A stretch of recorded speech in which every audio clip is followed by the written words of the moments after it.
Back to my mental health and crime channel. This is the case of the Idaho. May the victims rest in peace.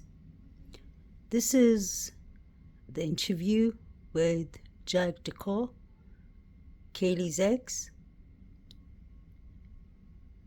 If you pay attention to number 3, it says that Jack D advised that he was driving a blank and blank. He said that this vehicle was owned by Kaylees' parents and they were allowing him to drive the vehicle. I wonder what was the relationship like between Jack Decor and Kaylees' family, the Gongalves, especially Steve and Chrissy, for them to be lending the vehicle to Jack D. Or was he working for them? Because Kaylee and Jack D were on and off for 5 years, and they broke their relationship a couple of months before the unalivings. Kaylee wasn't following Jack D on Instagram and social media. So wouldn't that been uncomfortable if her ex that she's blocked from social media is still borrowing his vehicle from her mother and father? Find that to be strange. Number 6, Jack D says that the girls, I believe, arrived at the corner club around 11 p.m. and that's wrong. They arrived there by 10 p.m. I don't know if he's really bad with timings, because he said he left the corner club at 1 a.m. He left at 1, and that is impossible because the screenshot with Jack D, Kaylee, Maddie, and on the other side, Adam Lauder, Showalter, all of that was taken exactly at 1:32. So he couldn't have reached home by 1 o'clock. These are all the strange things I find with Jack D.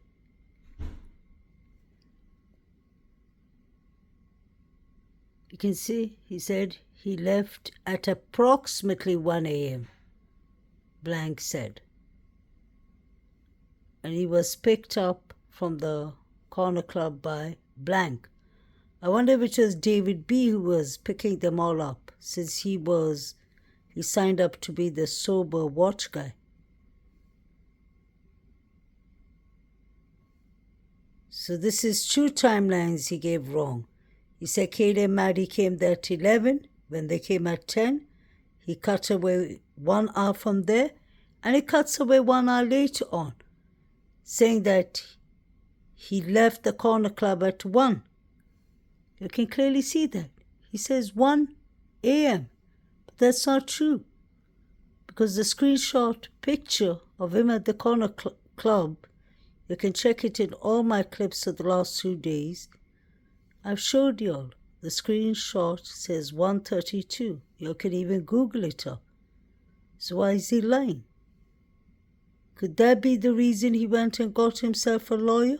Why would you do the first interview with the police? And while you're doing the interview, your mother calls you, and next minute you tell the detectives, I need to get an attorney.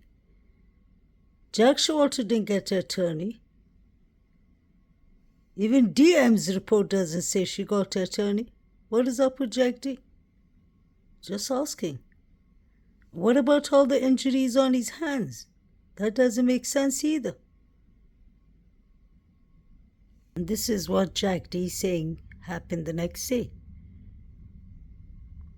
Let's see. To start with, he had 2 beers, 2 shots of tequila, 1 shot of Rumpelmans, and a 32-ounce tub of beer. Wonder how much drugs he had at the same time. Obviously, they're not going to tell us that, in my opinion. So let's add, and all the pills, rugs, whatever, He's had all that in his system. WSU Kim said that he was telling the sorority girls to say that he was with them, his alibi. I don't know what changed, but his hands tell a different story and his swollen face tell definitely a different story. Go watch my previous clips and you see his hands. You can decide for yourselves. Why was he still borrowing a vehicle from the Gongalves? Was he working for them? Were they trying to still keep him in the family? Something is not right.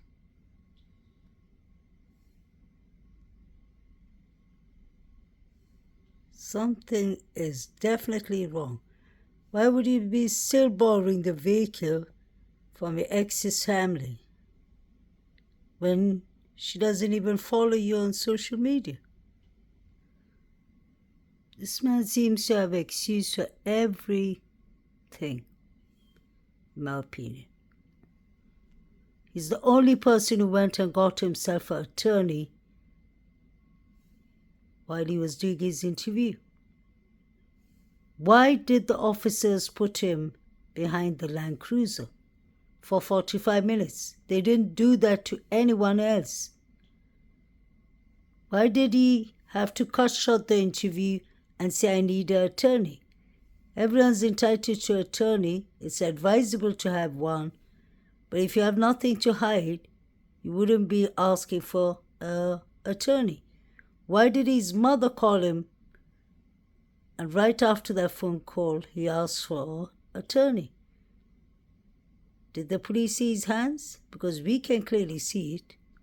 Some people don't see anything, but it's obvious to see that he's hiding one hand to start with, behind his back. He never takes it, never brings that hand to the front. I don't even understand how the cops are letting him have his hands behind, like the Banfield boys. It's shocking. Jack D told the detectives he reached home at 1 a.m. But pay attention to the screenshot. 1:32, he was still at the corner club. He couldn't have been home before 1:45, 2 a.m. Why is he buying time? And why did he need an attorney? Why didn't he pick up when Maddie and Kaylee called him? What did he do with these hands? Was he trying to burn clothes? Something? This doesn't make sense. He kept on hiding the other hand behind his back. I think that's the reason Gunderson put him in the Land Cruiser. And DM was updating him all the news. What is up with his hands? Look at his hand. When he gets off the police's Land Cruiser, he swings his hand back. Isn't that red liquid? You can go back to the body cam and check it yourselves. I've always been exposing Jack D from day one. It was even said the other Davids had hand injuries and they went to the ER, emergency room. What is he wearing? What is he hiding? He has something strapped to his back.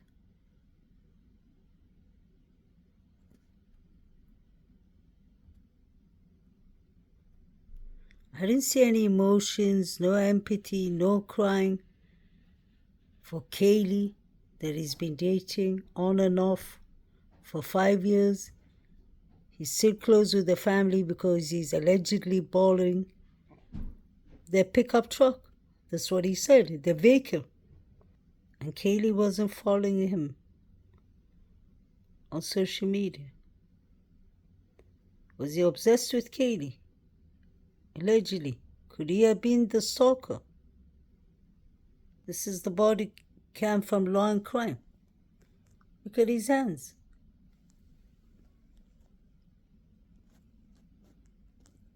People will always make excuses for him and say he's an extra. That doesn't help. Why doesn't he have both his hands where he can be seen? Why did he get himself an attorney?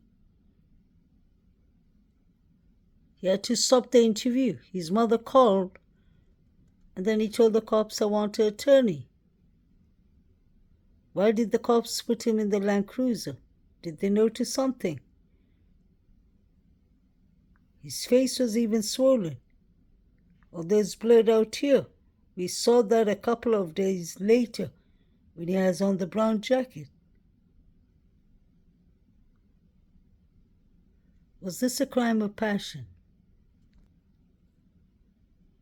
He did not go home at 1 a.m. That picture was taken at 1:32. That's almost 2 a.m. Why is he lying? He's standing and talking to DM, updating each other. These people had 8 to 9 hours to stage this, to do whatever they felt like, and then they decided to call 911, in my opinion. And I'm still trying to dig into this light up on the 3rd floor that we've been discussing about for the last 1.5 week, a week at least. If there could be a camera inside this, that would have made so much sense. Because the people at the grub truck, Banfield, Saeed, were all watching pictures. How could they all be watching it at the same time? These people were paying Venmos. Were they watching it on Snapchat? Allegedly, Instagram, Visco, WhatsApp. They were watching it on something, in my opinion. They would have got a perfect view from here. That's why they took the picture of Kaylee or one of the girls at 3:09 in the room above. I think that is when they got unalived. Kaylee and Maddie. I believe Ethan and Zana was somewhere between 1:56 to maybe 2:15. That's all my opinions only, guys. Do you think this could be the camera that was recording the girls and everything happening inside the house? That Saeed was watching and the grub truck people were watching? Let me know. Please like, share, and subscribe.